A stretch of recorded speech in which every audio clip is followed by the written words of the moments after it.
Good evening. This is Daniel Young. I'm the owner and founder of Adaptive Perspective and all of the social media platforms. Uh, this is another closed-end fund video.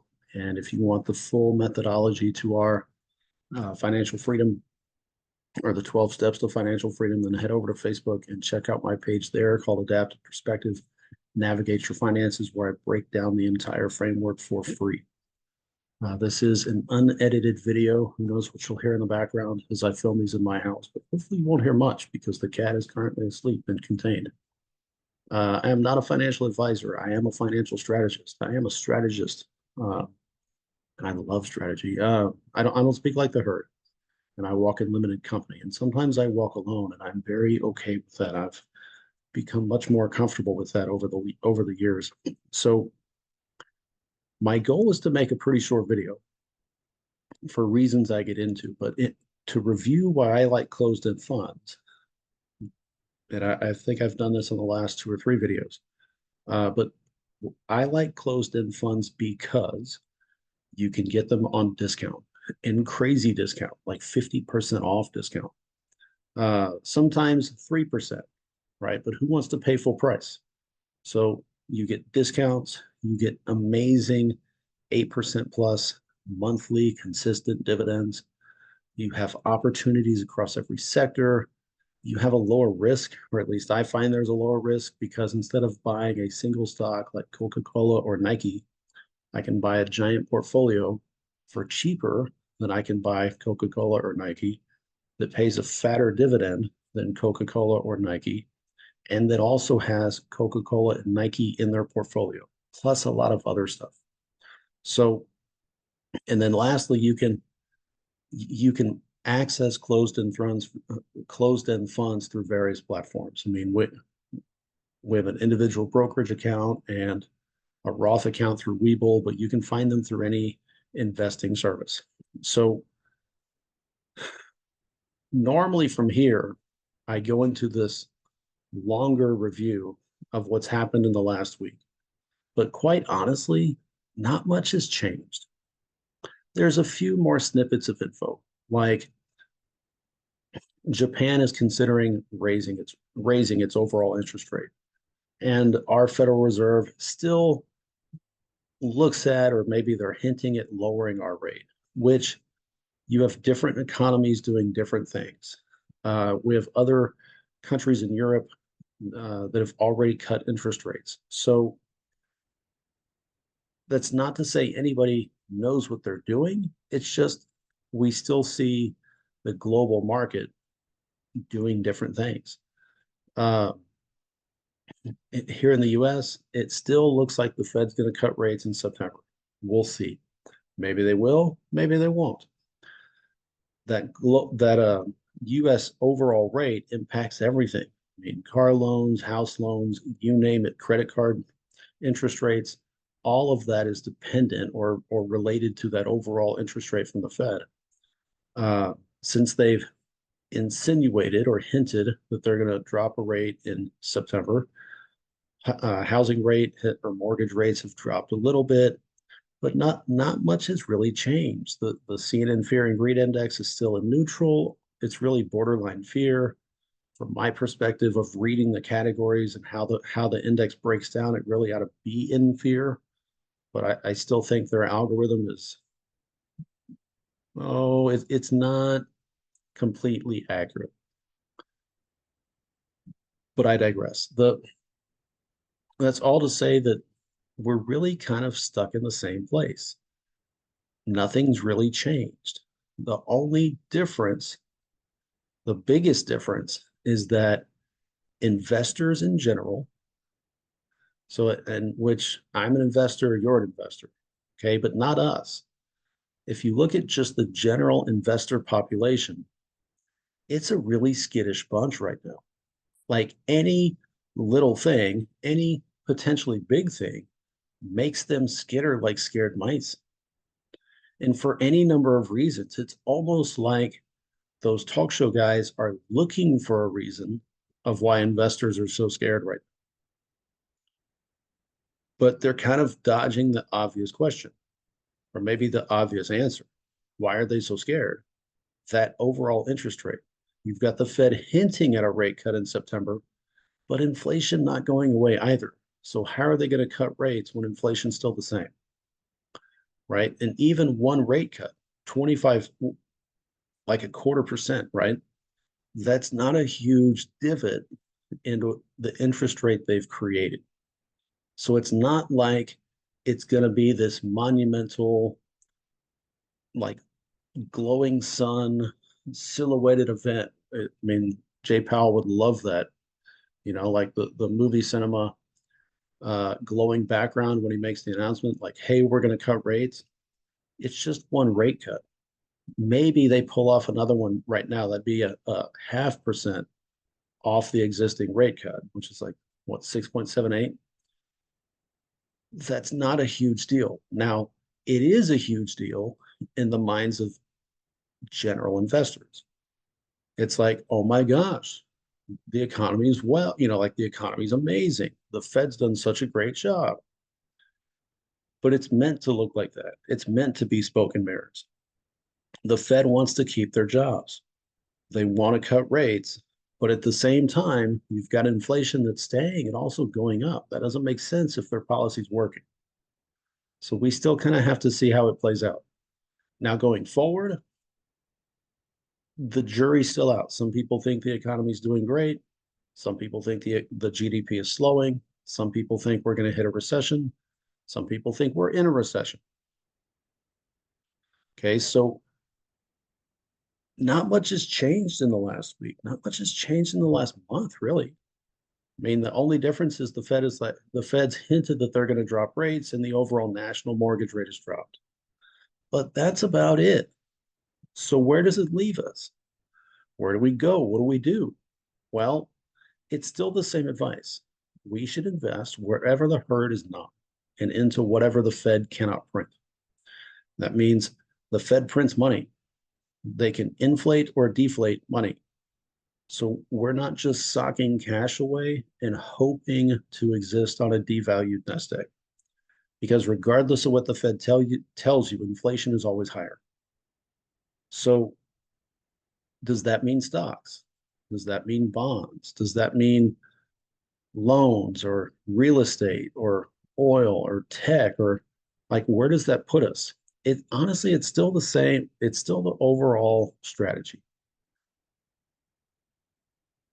Tech is still oversold or maybe overbought, however you want to say that. There's still a ton of money in tech. It's pumped up and inflated. Yes, it finally had a little blip of correction. I think it's still high.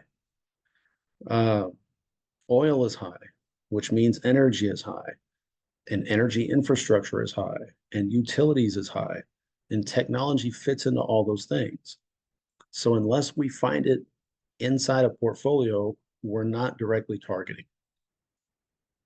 I still think that leaves us in the same overall position as what it's been. It's bonds, loans, real estate, and maybe stocks, pending the right portfolio. And I've really only found one portfolio that I like that has stocks, and it's a portfolio that, if you look at the basic breakdown of categories like consumer and defensive and all that other jargon, but if you really dig into the portfolio, it's really just technology. It's just a backdoor way to get into technology. Um, so how do we target these things? How do we go about? So if we have the kind of the basis of strategy, right? We buy what the Fed can't print, and we go where the herd isn't. Well, the herd is still in technology, and the herd is somewhat in oil, just based on overall like um, uh, I don't want to say, overall increase in the market price. Okay, so if we take that strategy of bonds, loans, real estate, maybe stocks, how do we implement that? Well, maybe a month ago, I started calling this a code. So maybe I don't know a catchphrase for it. Maybe it's the adaptive prospective code. Maybe it's the closed-end fund code. Uh, but you have to know your strategy.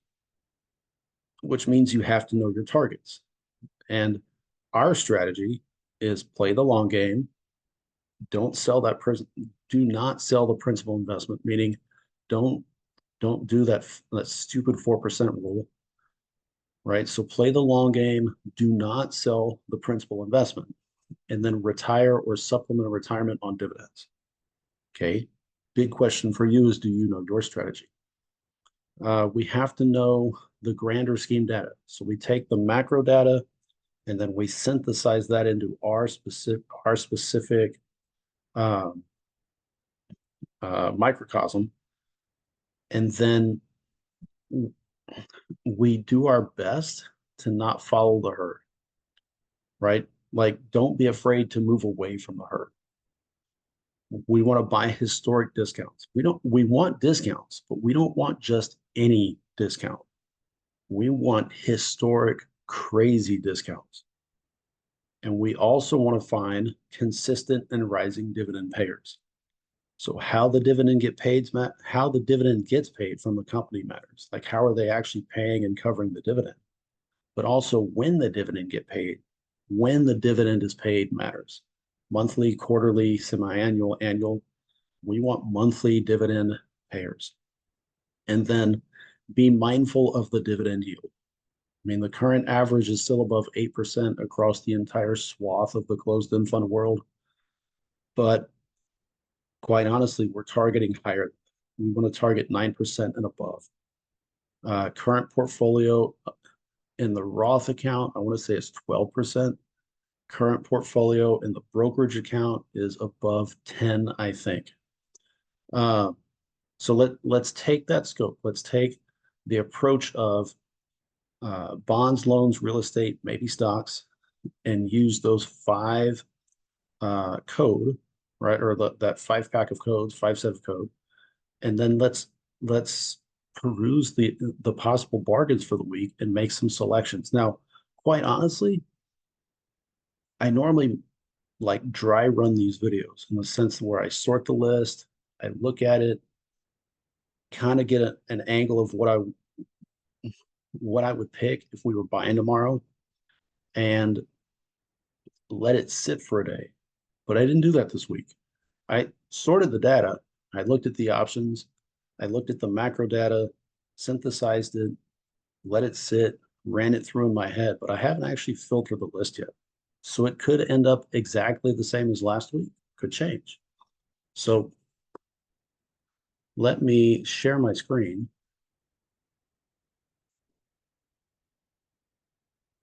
And we'll get into this. So this is the closed-end fund master. And if you've seen these before, you understand.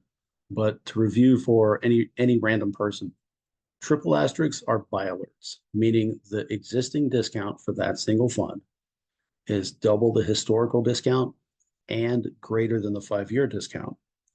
Or it's a newer fund and there's a little bit of leniency in looking at the overall discount, like this fund. Okay, it's existed for a while. It's been bought out recently. Okay, 2 years ago it got bought out. So we're looking at the 1-year data, the 3-year data from before the buyout with the current discount. That current discount is greater than its 1-year discount.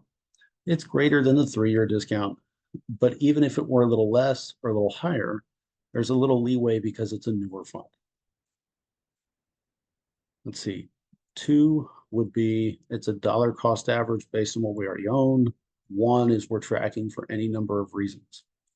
The color codes, we're going to rank by discount and sort by target. So the color codes, dark blue is the Roth, light blue is the individual brokerage, green we track for any number of reasons, purple is recommended by somebody I read and trust, gray does not fit the strategy at all, it's this, and then white is, I mean, it's on the list.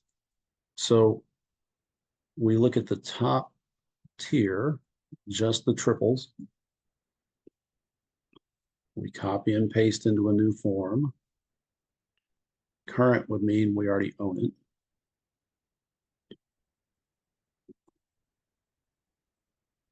It seems like a really short list. That is a really short list. That's what you get with a raw video. You get to see my mistakes. Haha, I was right.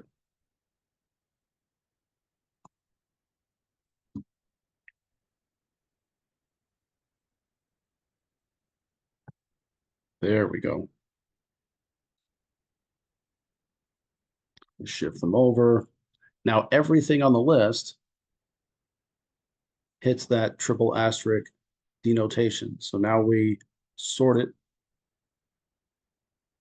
We own KYN in the individual brokerage.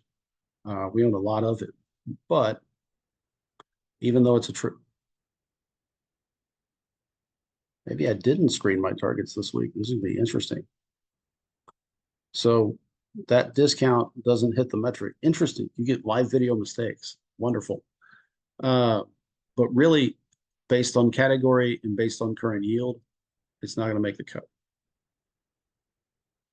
So maybe I didn't screen the triples. Interesting. Uh, can't do much about it now. So back to yield. I always like to reverse. Uh, let's see. And yes, this is our Roth account. Like this is our actual portfolio as managed. Or also, we'll say self-directed. So the goal is 9% and above, unless there's a good reason to go against that. And HFRO is that. I mean, this fund it's like paying 48 cents on the dollar. Like if there was a break even for discounts, let's see, is there a break even? There's close to a break even. So for every dollar invested, you would be paying a solid dollar for this fund that does not pay a dividend. All right. And for this fund, you would be paying $1.60 for every dollar invested. Like for every, however you want to say that, for every dollar invested, you're really paying $1.60 a share. Versus on the opposite end of things, if we subtract 52 cents from a dollar, really a little bit more than that, 53 almost, right? It's like paying 47 cents for every dollar invested. You're getting a fantastic deal in a higher rate market of a ton of commercial stuff, which there's debate on commercial and industrial real estate and how that market space is going to go over the next couple of years. But at the same time, not all of their stuff is online or currently renting. I'd say it's currently renting, but it's not occupied. Like they're revitalizing a hospital, they're revitalizing other property, they're building single family homes.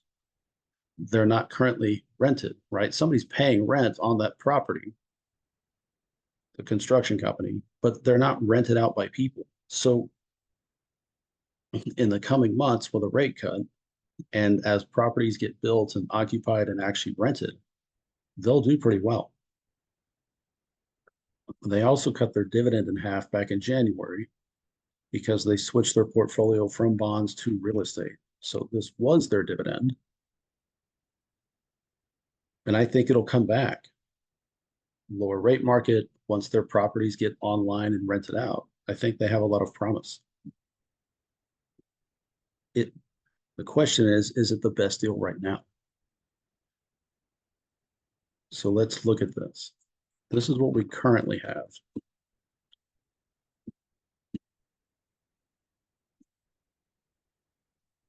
Didn't buy that last week. We have 50 in each portfolio.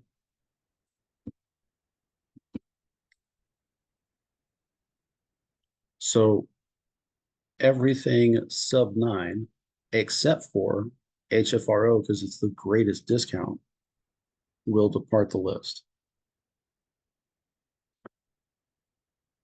Next.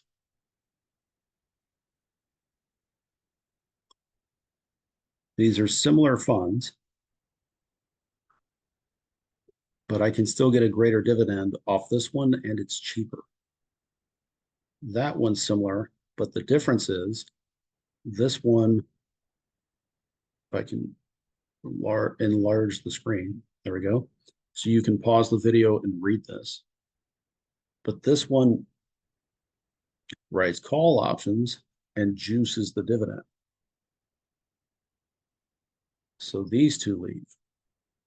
I've also looked at I've looked at this portfolio versus this portfolio, and I like this portfolio a lot better.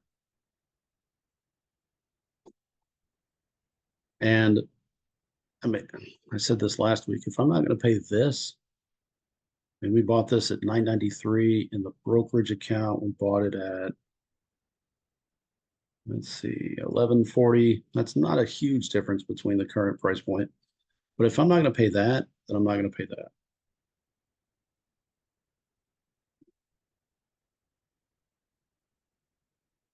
So here we go. And that's pretty much the same list we ended up with last week.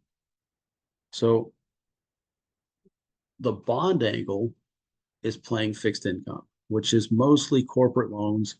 If you go to Investopedia and search for fixed income, they have a great breakdown on everything that falls into fixed income. So with a higher for longer mindset, fixed income has the potential to do really well. And there are bond portfolios that have a really high fixed income, and there are bond portfolios that do not have a really high fixed income. It's just interesting how that plays out. Excuse me. Um, so a single rate cut, or even a half percent rate cut by end of year, is not going to be significantly impactful on the overall higher for longer mentality. Like if it's higher for longer, that's great for fixed income. Well, one rate cut, I mean, it's above 6, it's higher for longer. Two rate cuts, it's still above 6, it's higher for longer. And even if the Fed cut it more, it was like upper 5s, that's still higher for longer. So I don't see that strategy slacking at all. The bonds, loans, real estate market in general, I think it's still a great play.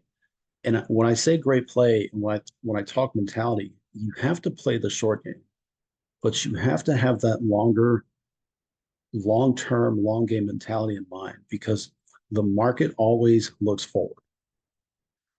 And you can argue that it has trouble looking forward at times, but it always looks forward. So whether you're looking at like a 6-month turnaround, a year turnaround, like if we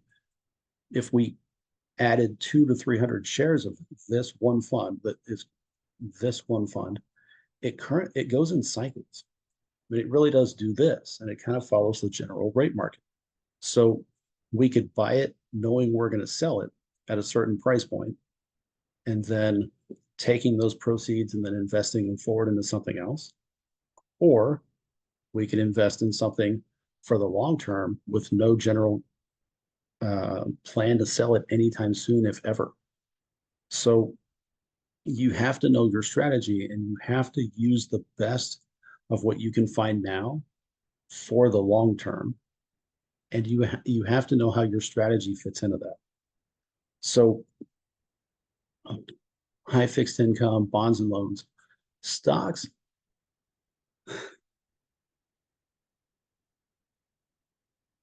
See if I say this. I don't really care if I say it well, but I want to say it right. Bonds operate inversely compared to the overall rate market. So if rates go down, if rates go down, bonds go up. But quite honestly, that's the same thing for stocks. If rates go down, then stocks should go up.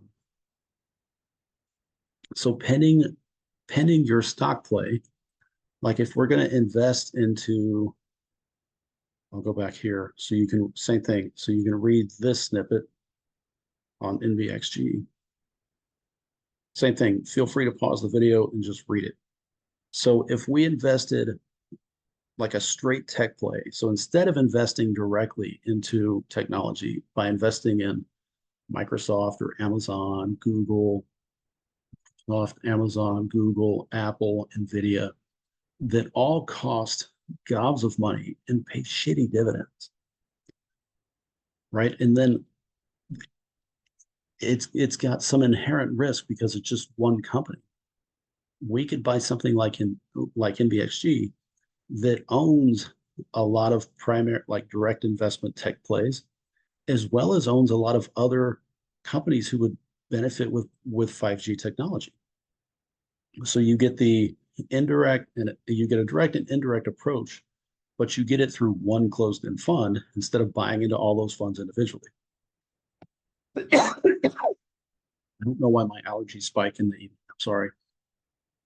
You can also do that with a stock fund. Now, stock fund, say this fund. So same thing. Pause the video, read the information, and then come back and reread this. So in a stock fund, you can still get direct tech play like Apple, Microsoft, and I forget what else is at the top of their portfolio. And when it says consumer stuff like Nike, right, or Lowe's or Home Depot or Ford Motor, whatever, yes, that sits in a category because it's cyclical in nature. However, I think the categories are messy and just not well done because every single one of these categories relies on this category, and this category relies on oil. So by cutting oil, we negatively impact technology, which then negatively impacts everything else. And by pumping up oil, right, drill, baby, drill, become energy independent, that also has the effect of funneling into technology because everything gets easier and cheaper to produce and then helps every other category. Now, Nike is a consumer company, right? Lowe's is a consumer company because what they make is cyclical. But at the same time, Nike is a technology company because of how they make the shoes.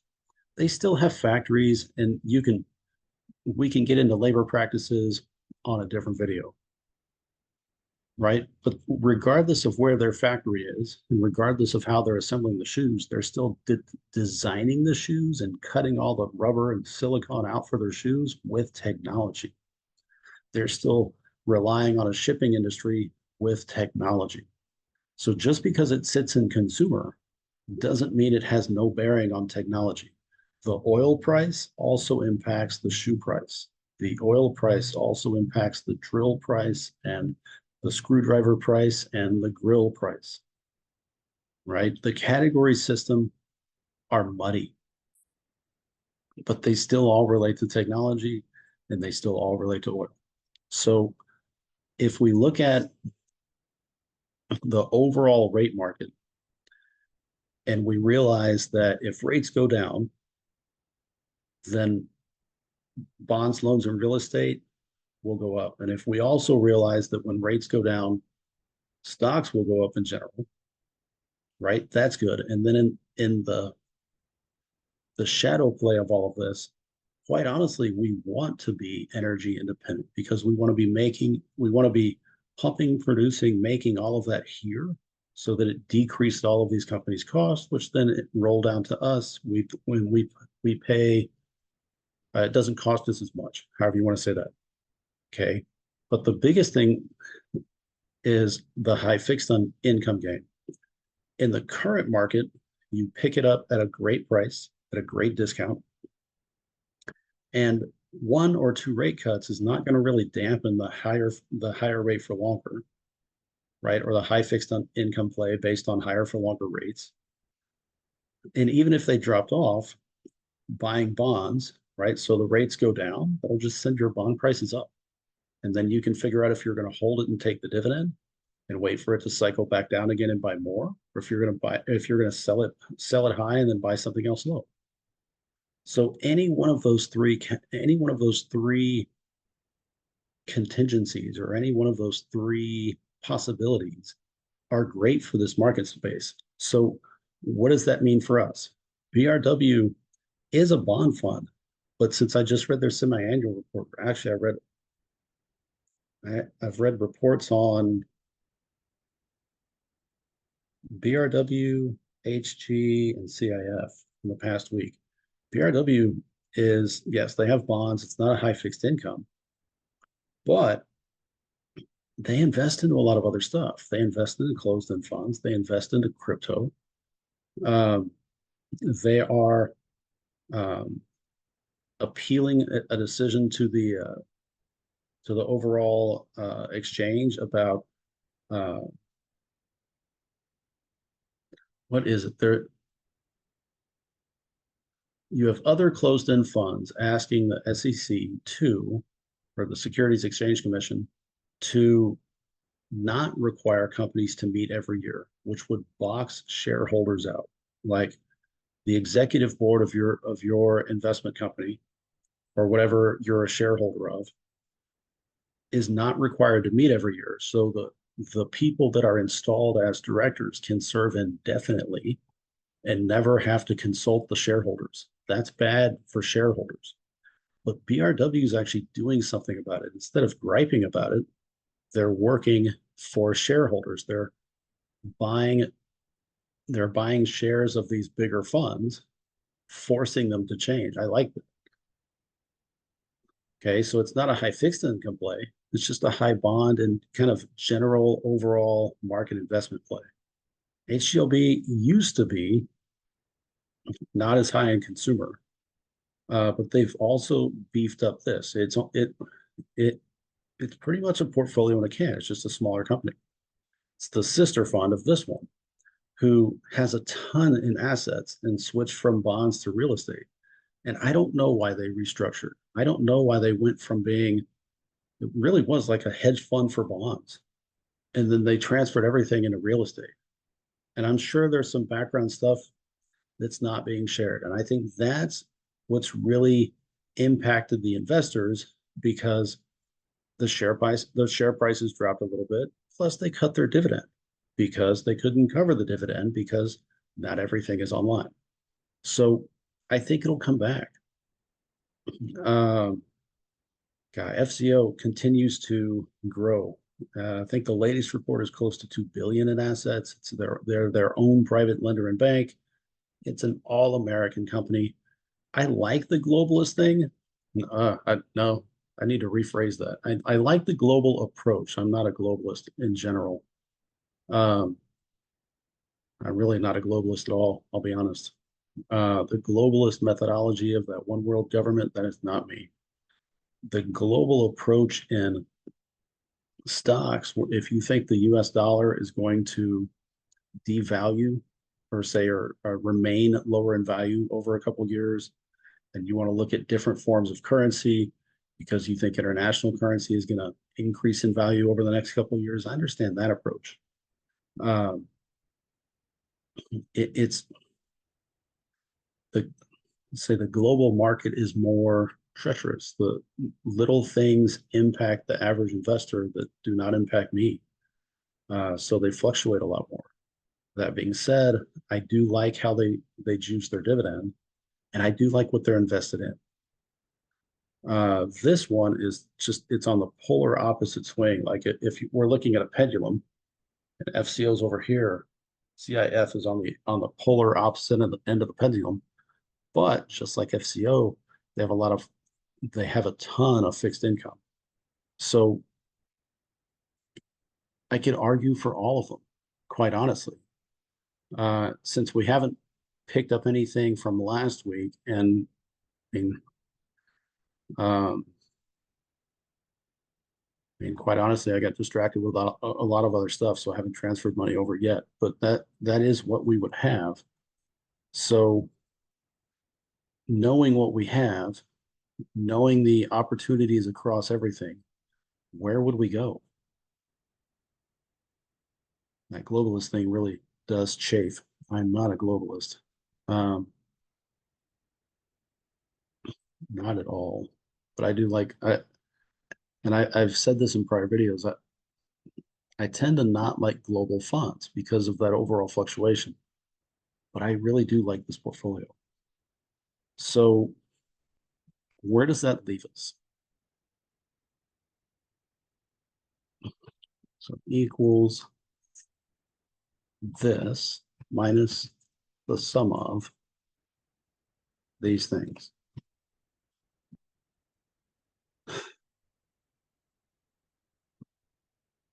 Cheap fixed income play that swings to about $3 before it swings back down.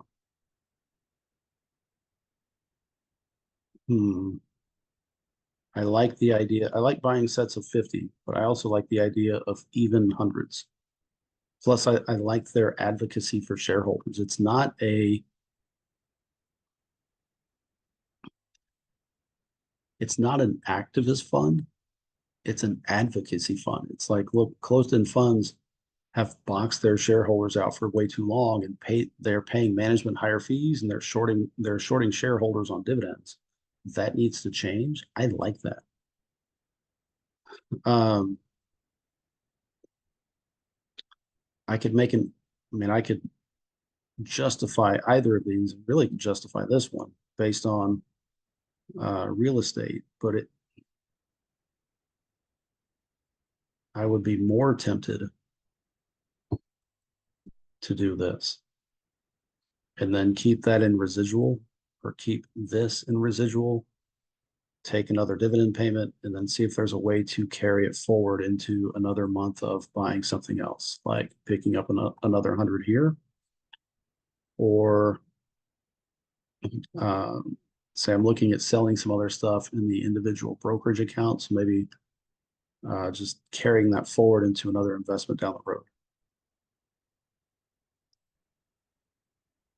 So this one is interesting as well. I mean, we are primarily invested. So we've got corporate loans and bonds. That's the same thing. It's weird how it ought to be a direct copy, but it doesn't always direct copy. That's frustrating. Corporate loans, that's real estate. That's kind of a mix of things. That's all stocks. That's loans. That's real estate.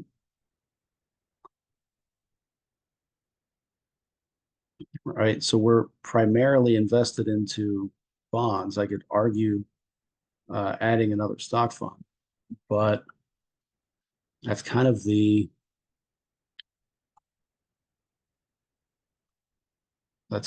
toss up. Is it either here and there? And we don't have money for both. Um, so it could be this same idea to carry it forward into whatever's next. Monthly, we would not make enough to monthly at this point. We do not make enough to pick up another 100 set. But if we sold or added, we would. Um, that's kind of the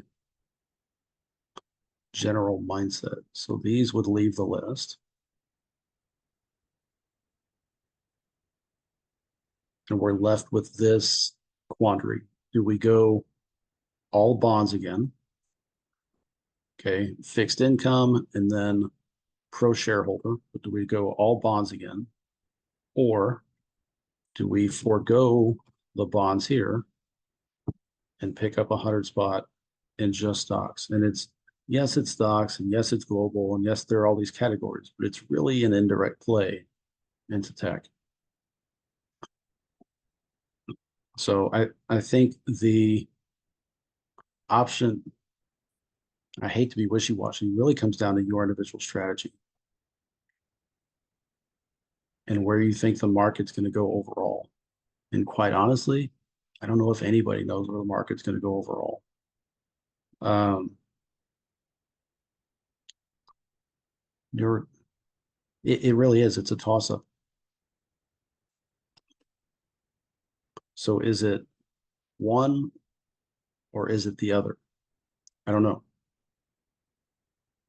I really don't. I know that we don't have enough for both.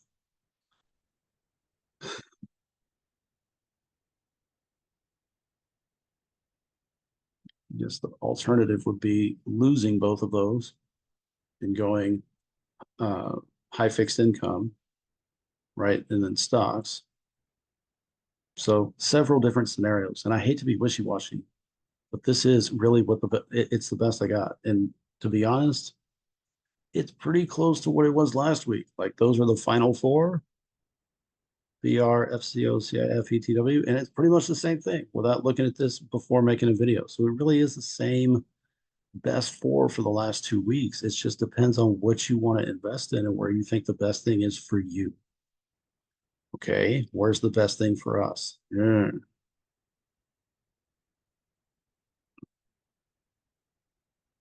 It's that whole argument of diversification and spreading butter over too much bread.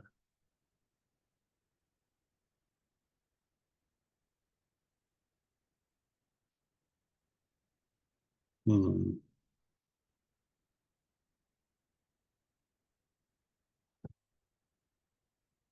150 doesn't really change things.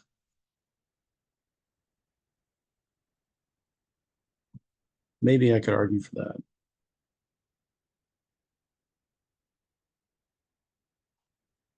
Maybe. I still think it comes down to which of these, or say which of, yeah, 5 and 7. It's which of these is the best option for your portfolio. And I don't honestly know the best option for our portfolio, which sounds crazy to admit. Uh, it sounds crazy to admit to me.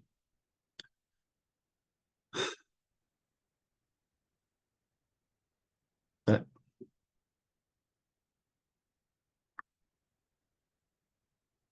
and I hate to just go stone cold on a video and pause.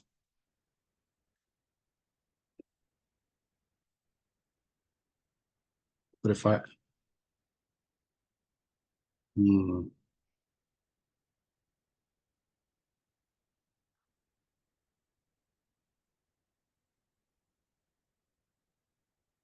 quite honestly, I would have to think about it more.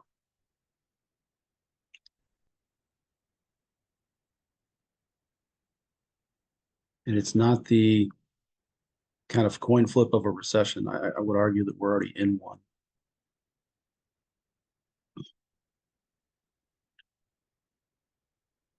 Let's see.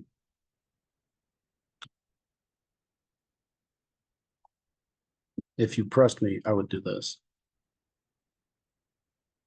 It makes the most sense money wise. It also makes the most sense playing that high fixed income for longer. It also makes the most sense on playing just the overall state of the bond market. The stocks are, I get the draw of stocks. I mean, I get the draw of stocks, and people, I don't know why, but people kind of go into stocks in recessions. But maybe that has to do with the rate cut and how they think the market works. But quite honestly, a rate cut would help bonds and it will help stocks just as much. Um, but I'd much rather play the higher for longer game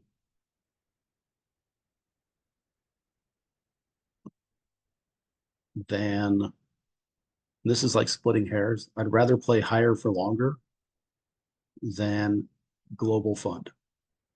Now, if we had the money to pick up another 100 spot here, right? So we'll say that was like $600 more. If it was this, then yeah, that's easy.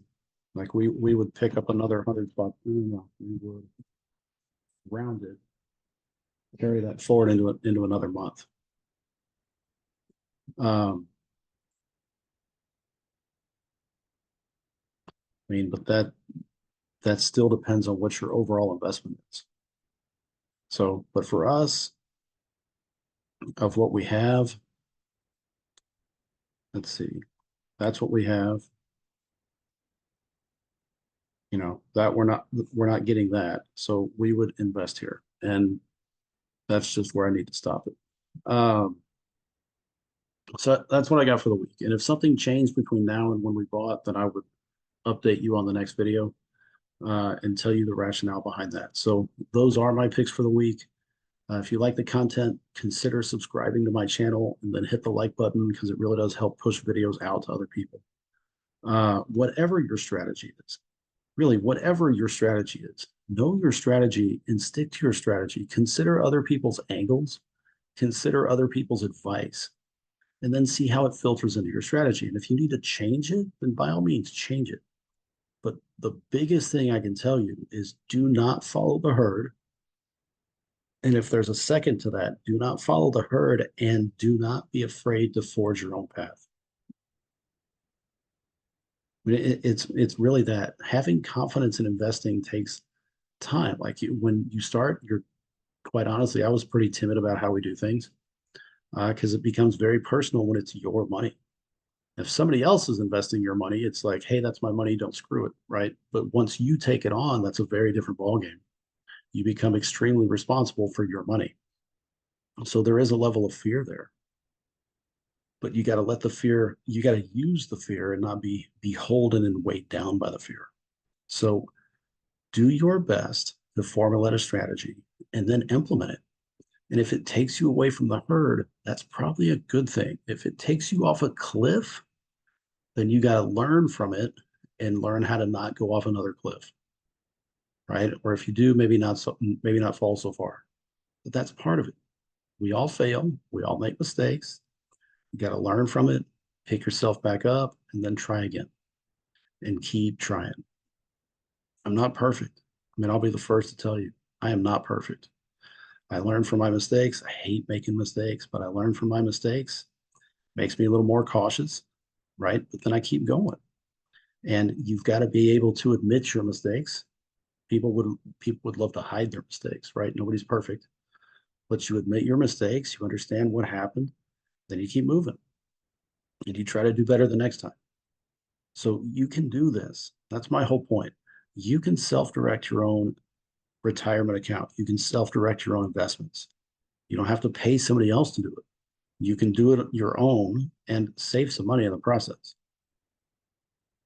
So do some research, implement a strategy, and then follow it. And if that aligns with what we're doing, great. And if not, that's okay too.